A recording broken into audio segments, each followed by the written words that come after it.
Alright viewers, I don't know if you recall or not, but I did a video where my windscreen adjuster arm broke on me. I went on place went to find this one here. It's put up by a guy in Australia. Wanted to try to see if I could find anything local. Some more research and found this one put up by Can-Am Spider Accessories. That, what you know, is Pierre up in Canada. Did go that one.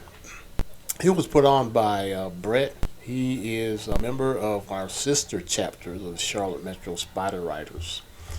And if you recall, my side panel flew off when we was on the ride, and that chrome piece, I was to find a replacement for it on Amazon, believe it or not.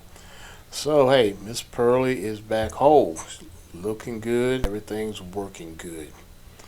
So there's the update. Always remember, ride strong, ride safe, and always remember to ride another day.